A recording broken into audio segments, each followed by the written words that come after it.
Praise the lord. పునరుద్ధానుడైన యేసుక్రీస్తు నామములో శుభాభి వందనాలండి. బాగున్నారా? యేసయ్య మీ అందరినీ ఆశీర్వదించును గాక. అనుదిన వాత్సల్యత అనునేటి వాక్య ధ్యానాంశాన్ని ఉదయకాలం ధ్యానించుకుందాం రండి. పరిశుద్ధ బైబిల్ గ్రంథంలో నుంచి యెహోషువ గ్రంథం 1వ అధ్యాయం 9వ వాక్య భాగాన్ని నేను చదువుతాను. వీలైతే బైబిల్ తెరిచి వాక్యాన్ని గమనించండి. నిబ్బరము కలిగి ధైర్యముగా నుండుము, దిగులు పడకుము, జడియకుము, దేవునికి స్తోత్రము కలుగును గాక.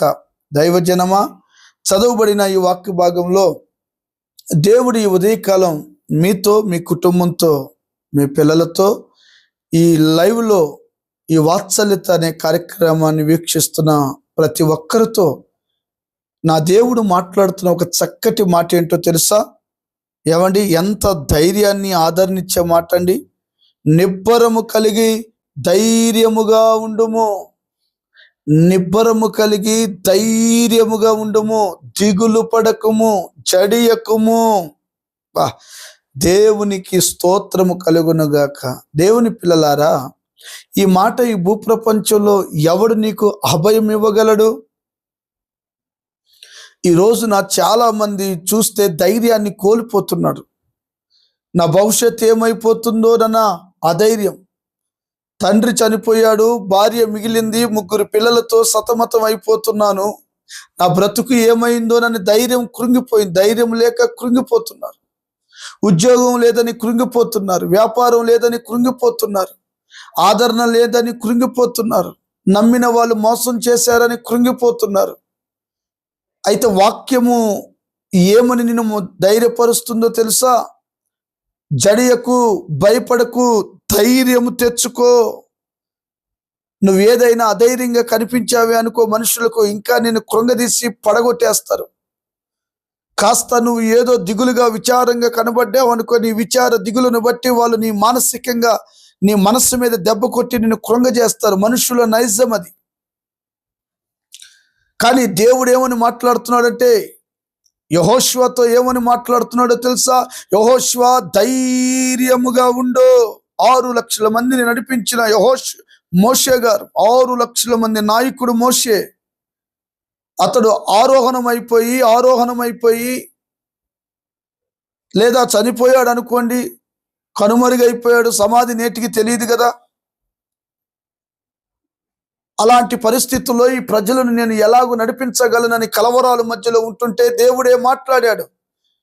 యెహోషువ, ధైర్యము వహించు, దిగులు పడకు, జడియకు, నేను నీకు తోడుగా ఉన్నా, నేను నీకు తోడుగా ఉన్నా, నేనే నీకు తోడుగా ఉన్నా. ఆమేన్. ఏవండి, నేను నీకు తోడుగా ఉన్నాను, భయపడకు అని చెప్పేవాడు ఈ భూప్రపంచంలో ఎవరైనా ఉన్నారా? ఒక కుటుంబంలోనే ధైర్యపరిచే వాళ్ళు లేరు, డిస్కరేజ్ చేసే వాళ్ళే ఉన్నారు. ఎందుకు? ఒక మాట చెప్పనా? యాకోబు కుమారుడు యోసేపుకి ఒక దర్శనం. అన్నలారా, మీ పనులన్నీ లేచి నా పనకు వంగి సాష్టాంగ నమస్కారం చేస్తుంది, నా పన ఒక్కటే లేచి నిలబడిందని చెప్పాడు. అన్నలు ఏమైనా అన్నారా? ఆహా ఆహా, మన కుటుంబంలో ఎంతటి గనుడు లేపబడుతున్నాడు అన్నారా? ఏంట్రా, మా పనులేమో నీకు నమస్కారం చేస్తే పడిపోయాయా? నీ పనకు నమస్కారం చేస్తున్నాయా? నువ్వు గొప్పోడు అవుతున్నావా? ఒరే కలలగనేవాడా, నీ అంతు తేలుస్తాం రా అన్నట్లుగా ఏమండి ఆ చిన్నవాడి మీద పగబట్టలేదా? పోనీ అంత గొప్ప దైవజనుడైన యాకోబు గారు కూడా ఏమండి, నేను నీ తల్లి నీకు మొక్కెదమా అని కుమారుణ్ణి గద్దించలేదా? ఈ రోజున తల్లిదండ్రులే గద్దించారు, అన్నలే గద్దించారు, దర్శనాన్ని నమ్మలేదు కదా. చూడండి, ఎవరిని నమ్మాలి? అందుకనే దేవాతి దేవుడు యెహోషువతో మాట్లాడుతున్నాడు. నేను మోషేకి తోడుగా ఉన్నట్లు నీకు తోడుగా ఉంటా, నేను నిన్ను నడిపిస్తా, దిగులు పడొద్దు, భయపడొద్దు. క్రైస్తవ్యము అనేది ఆగేది కాదు, సాగేది. ఒకవేళ ఆగేది ఉంటే ఎర్ర సముద్రం దగ్గరే ఆగిపోయేవారంట. ఆగలేదుగా. ఎర్ర సముద్రం దాటారుగా, యోర్దాను దాటారుగా, మృత సముద్రం దాటారుగా, ఎరుకో దాటారుగా. జీవితంలో నా కానాను వెళ్ళే వరకు ప్రతి ఉపద్రవాన్ని దాటుకుంటూ వెళ్ళారుగా, దాటించాడుగా దేవుడు. అంటే నేను మీకు చెప్పదలిచిన మాట ఏంటంటే, అప్పుల్లో కూరుకుపోయావా, పని లేక బాధపడుతున్నావా, రోగంతో బాధపడుతున్నావా, చెప్పుకోలేని సమస్యలతో బాధపడుతున్నావా, ధైర్యం, నీ ధైర్యమే నీకు బలం. నీతిమంతులు సింహము వలె ధైర్యముగా ఉంటారండి. నీ ధైర్యమే నిన్ను బలపరుస్తుంది, నీ ధైర్యమే నిన్ను నడిపిస్తుంది. ఆ ధైర్యం ఎవరిని బట్టి? దావీదు గారి గురించి రాయబడింది, తన దేవుడైన యెహోవాను బట్టి ధైర్యము తెచ్చుకొనెను. యేసయ్యకి మహిమ కలుగును గాక. దైవజనమా, ప్రభువును బట్టి ధైర్యం తెచ్చుకో, వాక్యాన్ని బట్టి ధైర్యం తెచ్చుకో, ప్రార్థన బట్టి ధైర్యం తెచ్చుకో. నీ భక్తి నీకు ధైర్యం పుట్టించదా? దేవునిలో నువ్వు ఉన్న యథార్థతను బట్టి, నీతిని బట్టి నా దేవుడు నిన్ను ఈ తల పైకెత్తుతాడు.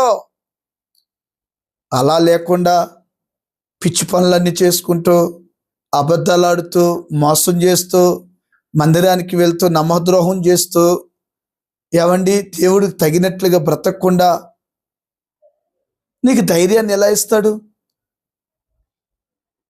చిన్న చిన్న వాటికే నీ మనస్సును పాడు చేసుకుంటున్నావుగా.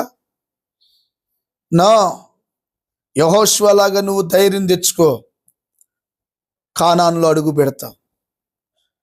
దావీదులాగా ధైర్యం తెచ్చుకో, దేవుని బట్టి పోగొట్టుకున్న 600 మంది భార్యల సంతానాన్ని మరలా పొందుకుంటావు. దేవుణ్ణి బట్టి ధైర్యం తెచ్చుకో, పరమ కానానులో విశ్వాసం ద్వారా నువ్వు అడుగు పెడతావు. నా దేవుడు నిన్ను ఈ మాటలతో ఆదరించి ధైర్యపరిచి నడిపించునుగాక. తలలు వంచండి, ప్రార్థన. ప్రేమ కలిగిన మహాపరిశుద్ధుడైన తండ్రి, ఈ వాక్యం వింటున్న బిడ్డలకు ధైర్యాన్నిచ్చి, కృపనిచ్చి, బలమిచ్చి, నెమ్మదిచ్చి, ఆదరణిచ్చి, సమాధానమిచ్చి, విజయోత్సవముతో నడిపించమని యేసు పేరట అడిగి పొంది ఉన్నాం తండ్రి. Amen. Thank you. God bless you. దేవుడు మీ అందరినీ ఆశీర్వదించును గాక. ఆమెన్.